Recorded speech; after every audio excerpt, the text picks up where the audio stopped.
when you're putting up an application, you have applied to 3 or 4 schools, 4 schools, I think. So one Yeah. is the parallel processing of applications. How do you manage that? And then what really makes a strong application? So please share your thoughts on that. I didn't give my GMAT. So my GMAT I gave a bit late. So it was in August, and all the deadlines were within 10 days of my second GMAT actually. So I collated all the questions well before in time while I was preparing for GMAT itself. And I tried to write the first and second copies of my essays. So that way I had all my essays in place before I even appeared for my second GMAT. So I did it after my first GMAT. I started doing these things. So even before the second GMAT, I had all of them with me, all the essays and everything, whatever was requirement that I had already collected. So that even if I wanted to do it in 2 or 3 days, I was able to fill up the applications.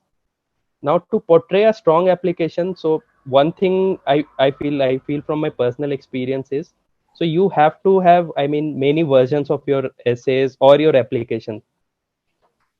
So it becomes a bit difficult to, you know, fill up all the applications within a very short duration of time. It may feel like we are giving our best to the application part, but if you contact somebody, some experienced person, if you speak with, that is when you start feeling what loopholes were there that might resulted in not a fruitful result for you in that application. So I'll suggest to start early, have as many versions of the application as possible, get it reviewed maybe with peers, with the alums. So we might, most of, for 1 year MBA, most of us are around 5 to 6 years of experience.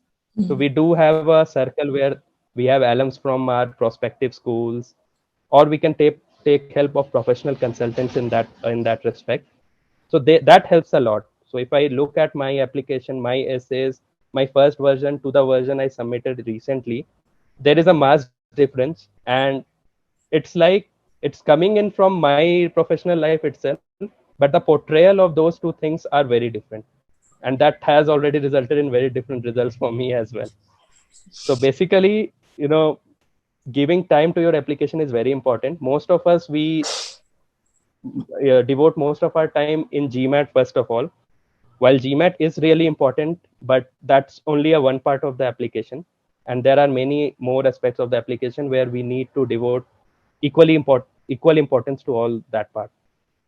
So that's what I feel. More and more reviews, taking help, and giving ample time to the application. That's pretty important.